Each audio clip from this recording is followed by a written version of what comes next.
If I told you the reason you still feel stuck, unseen, or average may already be showing up in your handwriting, yes, your handwriting.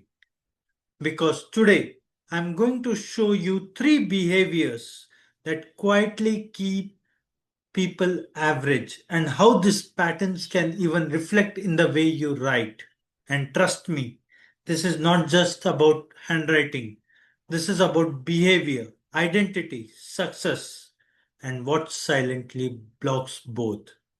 So stay with me because one of these three may be running your life without you even realizing it. Let me ask you something straight. Did you see yourself as average? Not because you want to be, but because no matter how much potential you have, you still don't seem to move where you truly want to go. Then, these three behaviors may be the main reason. In fact, I'd say around 60% of people stay average because of the second behavior, and almost 95% stay average because of the third one. That's how dangerous these patterns are. So watch this till the end because the third behavior is the one that traps people the longest. And if you are into mindset, graphology, healing, and real transformation, subscribe to the Mind Soul Codes right now because this series is going to hit deep. Now let's be clear. The gap between average and success is usually not talent. It's not luck either, it's behavior.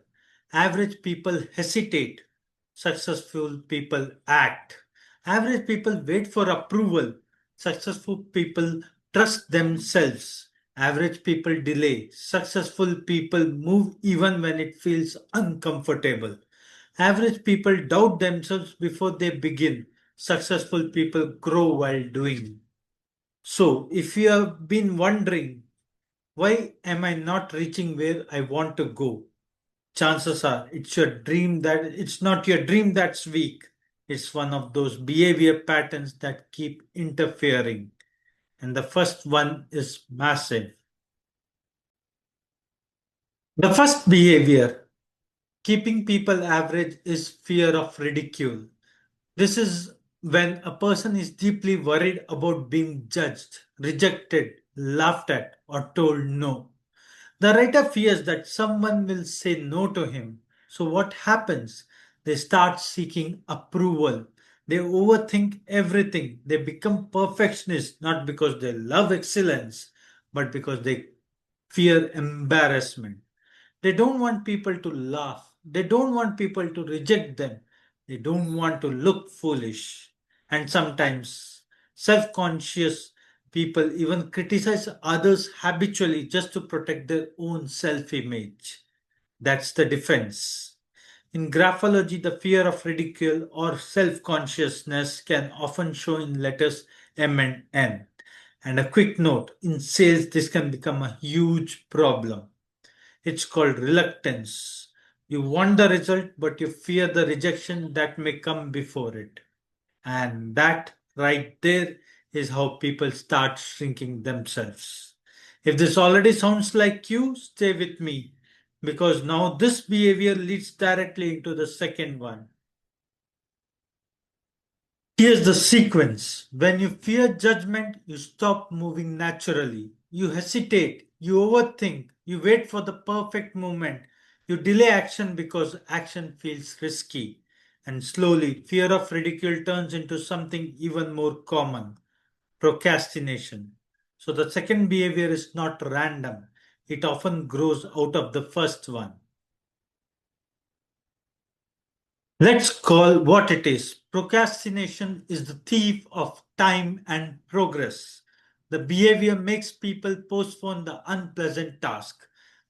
They delay the call, they delay the project, they delay the conversation, they delay the one thing that could actually change their life. And over time, they start having no regard for time. They are late for appointments. They ignore deadlines completely. They may genuinely have good intentions and truly believe they'll deliver on time. but somehow everything gets pushed to later. And that is the trap. Because success doesn't comes from intention, it comes from action. You can mean well, you can dream big, you can plan beautifully. But if you keep postponing what matters, your life keeps postponing results. And that is why I say so many people, nearly 60%, remain average because of this pattern. In handwriting, procrastination can often show in the letter T.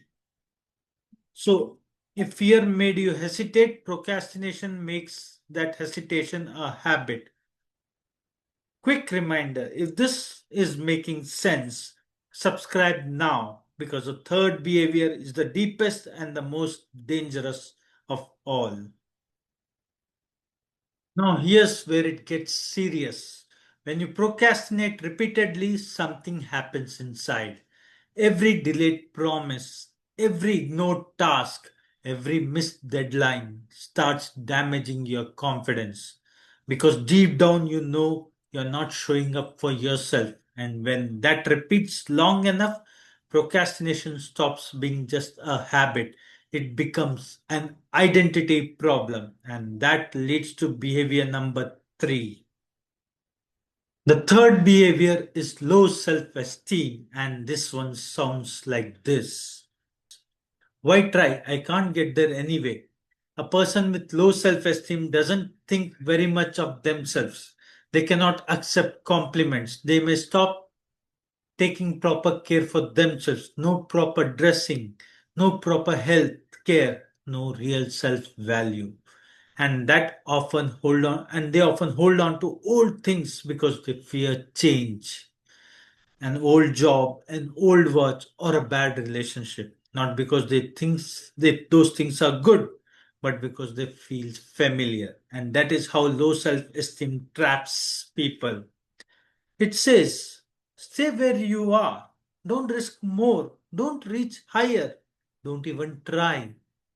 And that's why I say almost 95% stay average because of this third behavior. Because once self belief drops, action drops with it. In graphology, low self esteem can also show in the letter T, just like procrastination. So now you can see the full chain. Fear of ridicule starts it, procrastination strengthens it, low self-esteem locks it in. If this is hitting deep, don't just watch, reflect, because awareness is where change begins. So let's put the whole thing together. First, you fear ridicule. You become self conscious. You worry what people will say. Then you procrastinate, you delay action, you postpone progress. Then repeated delay damages your confidence and low self esteem takes over. And slowly you start living an average life, not because you were born for average, but because these patterns trained you into it. But the good news, the chain can be reversed. Awareness creates change. Graphotherapy and EFT help release and recondition the pattern. Confidence starts returning, action follows, and growth becomes possible again. That's the real shift. So, what helps? Two things. I work with deeply Graphotherapy and EFT. Graphotherapy helps correct behavior tendencies through specific handwriting based practices. EFT helps release the emotional charge behind fear, delay, and self doubt. One works through behavioral conditioning, and the other works through emotional clearing. And together they can be powerful. Because the goal is not just to know your pattern, the goal is to change it. Not just awareness, correction, not just insight, transformation. And that's when people stop calling themselves average and start becoming intentional. If you saw yourself in even one of these behaviors, don't ignore it. Because what keeps you average is usually not outside you, it's hidden in the pattern you repeat.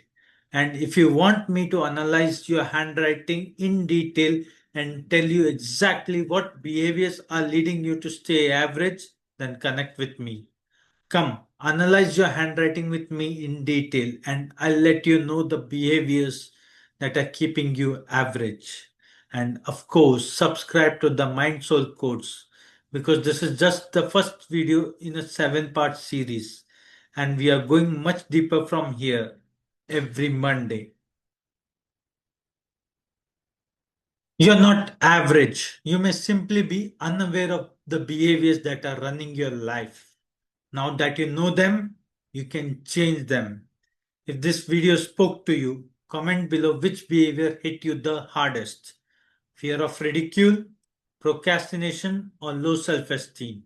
And I'll see you in the next video. Thank you.